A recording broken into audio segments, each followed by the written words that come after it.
Olá pessoal, graça e paz para todos vocês, sejam todos muito bem-vindos ao nosso canal Aleph Ômega, tá bom? No vídeo de hoje estaremos estudando a lição de número 9, que tem como tema Jó e a inescrutável sabedoria de Deus. Na aula passada, nós tratamos novamente sobre a teologia da justiça retributiva, mas dessa vez nos diálogos de Jó com o seu amigo Zofar. E também falamos um pouco sobre a sabedoria divina, isso, claro, na ótica de Zofar. Se você ainda não assistiu à aula de número 8, que tem como título A Teologia de Zofar, o justo não passa por tribulação, e quer ficar um pouco mais por dentro de assuntos, como, por exemplo, o fato de a justiça de Deus ser baseada na sua sabedoria, então é só clicar no card e curtir a nossa aula de número 8. Já no vídeo de hoje, nós estaremos tratando sobre uma exposição tão bela e profunda sobre a sabedoria, sobre diferentes aspectos.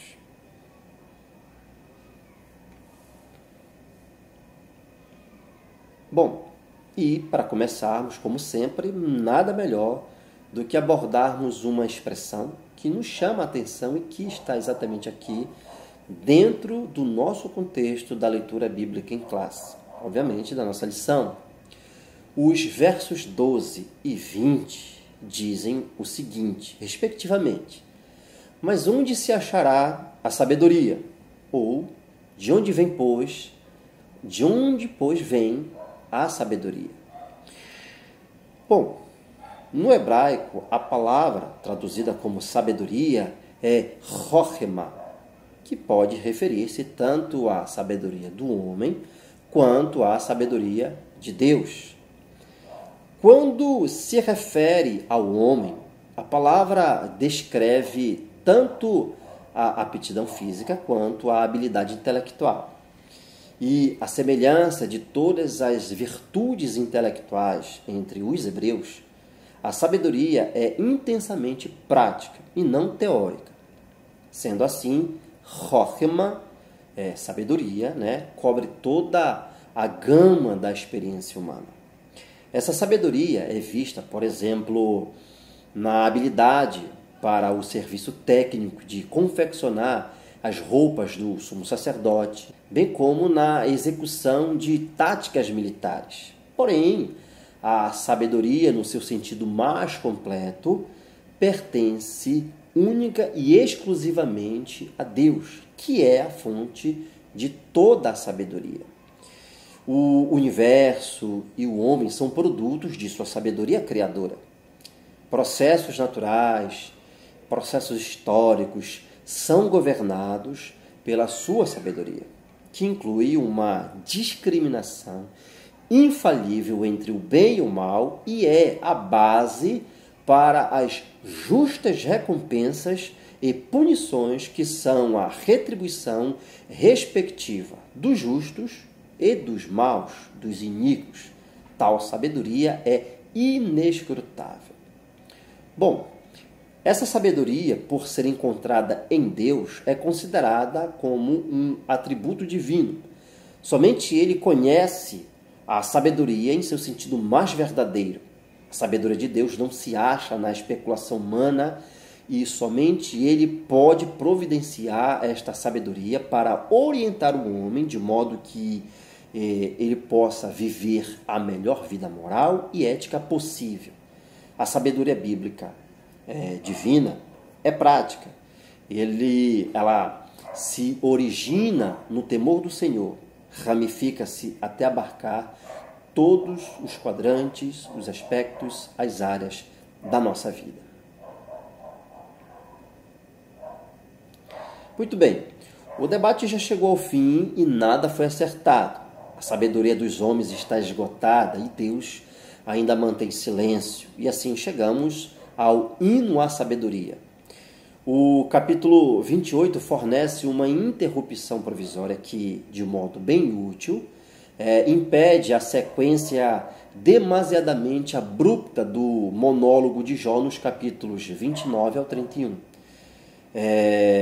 Esta expressão que aparece nos versos 12 e 20, divide o poema do capítulo 28 em 3 estrofes. A primeira indica que a pesquisa humana não descobre a sabedoria.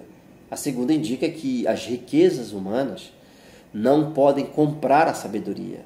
E a terceira estrofe diz que somente Deus possui a sabedoria, que permanece sendo como uma dádiva dele. O verso 28 completa o poema com a definição clássica da sabedoria. Vemos bem claro que o seu propósito é contrastar a sabedoria meramente humana com a sabedoria revelada, que é de origem divina. Assim, temos o objetivo de declarar que somente Deus é a fonte da verdadeira sabedoria.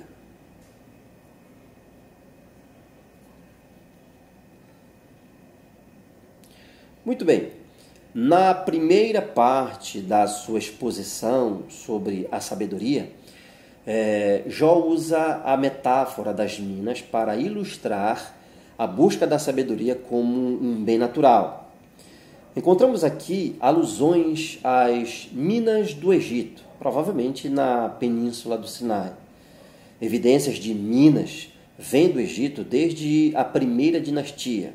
As minas subterrâneas, por exemplo, descritas aqui, começaram a ser utilizadas no Antigo Oriente Próximo por volta do ano 2000 a.C. O método metalúrgico descrito aqui em Jó pode ser visto numa série de relevos egípcios em paredes funerárias do período do novo reinado egípcio. Na terra, encontramos metais preciosos. Esses metais podem ser difíceis de serem extraídos.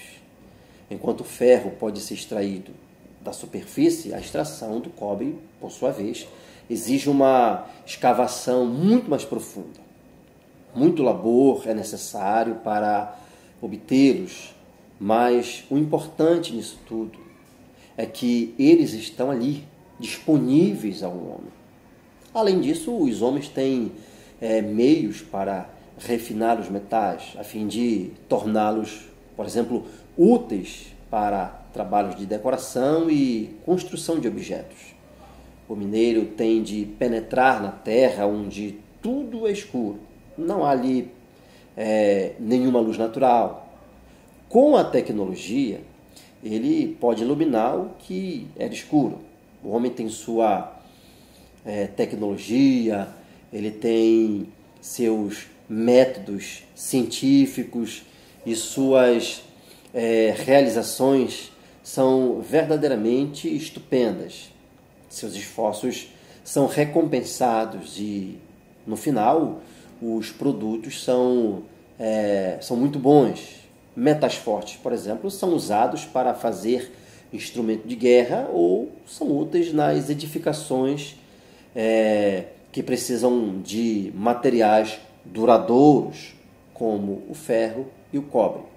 Esses metais podem ser dissolvidos, eles podem ser refinados e também trabalhados. Isso nós podemos observar. Portanto, aqui, o autor não expressa nada senão a admiração pelo esforço e pela engenhosidade do homem.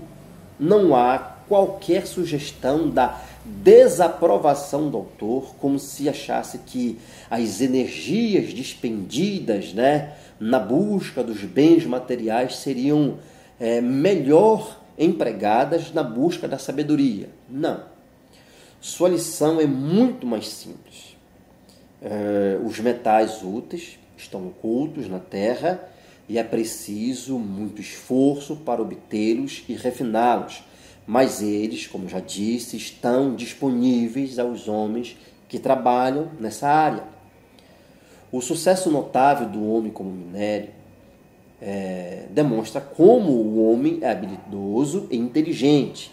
Mas, apesar de tudo isso, ele fracassou totalmente quanto a escavar a sabedoria, pois não é assim que se dá com a sabedoria de Deus. O homem não é capaz de encontrar a sabedoria por seus próprios esforços. Na verdade, a sabedoria dos sábios e também a sabedoria da academia estava disponível para ser alcançada. Todavia, a sabedoria retratada por Jó não era fruto da tradição, nem podia ser obtida pelo método acadêmico, pelo método científico. Não. A sabedoria não está nos lugares onde os homens a procuram.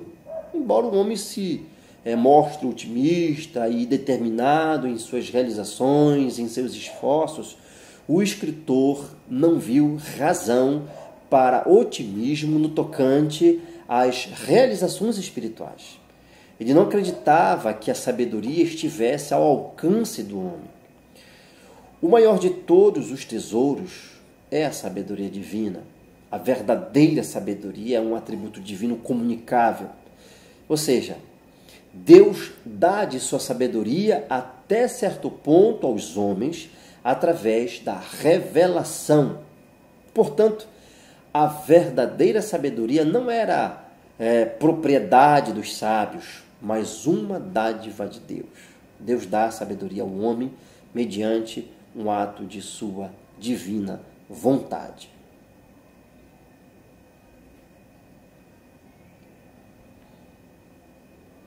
Bom, podemos ver um paralelo entre a sabedoria exposta por Jó nessa segunda parte do poema com a descrita no livro de Provérbios, por Salomão.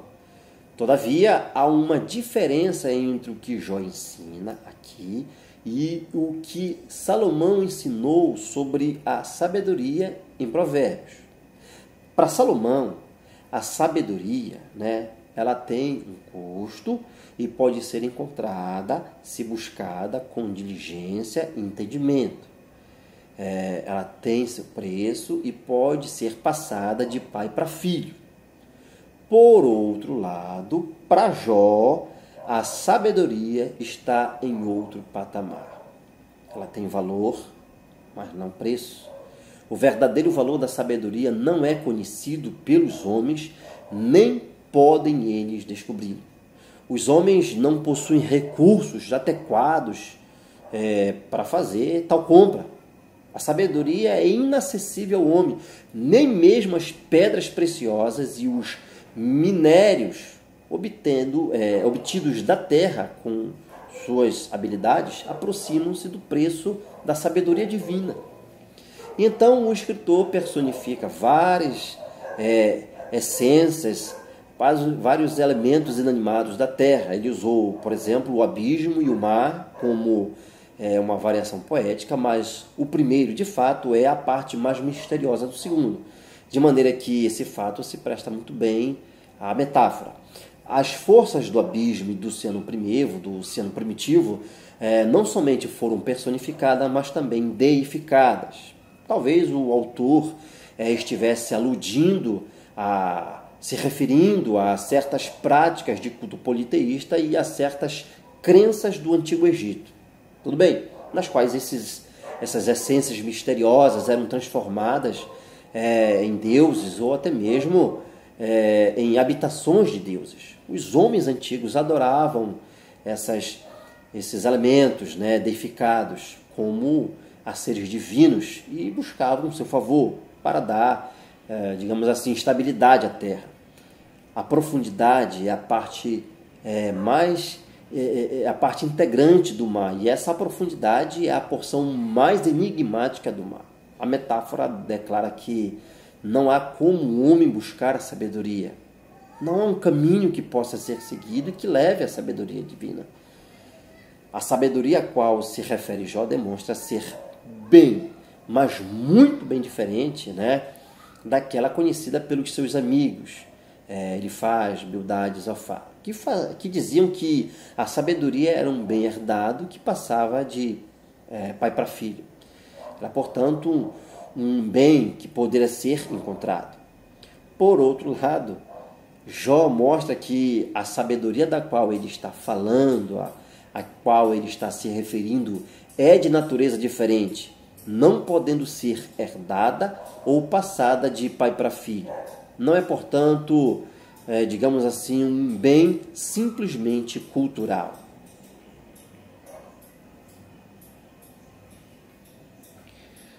Bom, a pergunta do versículo 12 é repetida no versículo 20. Nessa terceira parte do poema, do capítulo 28, Jó está caminhando para a conclusão do seu argumento. Anteriormente, no primeiro ciclo do seu argumento, Jó fez um contraste entre o trabalho de um minerador e o de quem procura sabedoria.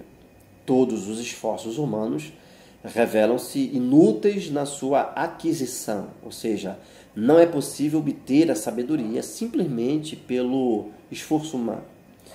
Ela também não tem preço, não possui valor, não é um bem comercial e por isso não pode ser comprada. Se a sabedoria não é um produto ou empreendimento humano, de onde ela vem? Onde é o lugar da compreensão? Visto que nenhum lugar humano é seu lugar. Deve haver um lugar e uma maneira de buscá-lo.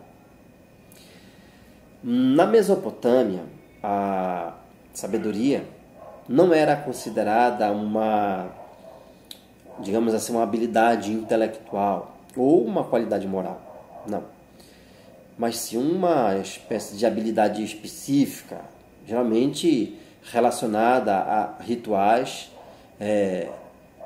cultuais ou de magia. A principal divindade associada, inclusive, à sabedoria era Enkidu, que concedeu, por exemplo, as artes rituais e cultuais à humanidade, segundo a lenda. Mas a verdadeira sabedoria vem de Deus. Ela está em Deus. Esta é a resposta. A sabedoria divina é observável no universo porque Deus a concretizou na sua criação. A sabedoria divina não é uma verdade a ser apenas contemplada, mas é uma verdade a ser vivida. Ela é prática. Em certas ocasiões, Deus meramente faz o que quer, dando ao homem a sabedoria mediante um dom da graça. Nesse caso, o recebedor ele é totalmente transformado. Na doutrina cristã, o homem transformado, segundo a imagem de Cristo, compartilha de modo espetacular a sabedoria divina, visto que chega, inclusive, até mesmo compartilhar da natureza divina. Jó mostra não apenas a origem da sabedoria, de onde ela vem, mas também delineia, aponta o caminho que nos conduzirá até essa sabedoria. Deus é a fonte da sabedoria. O temor do Senhor é o meio de chegar-se até ela. Jó, portanto, distancia-se dos seus amigos no conceito do que seja a sabedoria. Ela é um bem imaterial. Na verdade, ela é um bem espiritual. Não pode ser adquirida por meio da tradição, mas por revelação. Não é um produto humano, mas ela é um produto divino. Bom, por hoje é só isso. Se você ficou interessado em saber mais detalhes acerca da história de Jó, então se inscreva no nosso canal e acione o sininho das notificações para você não perder nenhum dos nossos vídeos. Não esqueça também de curtir e de compartilhar nossos vídeos nas suas redes sociais. Então, até a próxima aula, cujo tema é a última defesa de Jó. Até lá!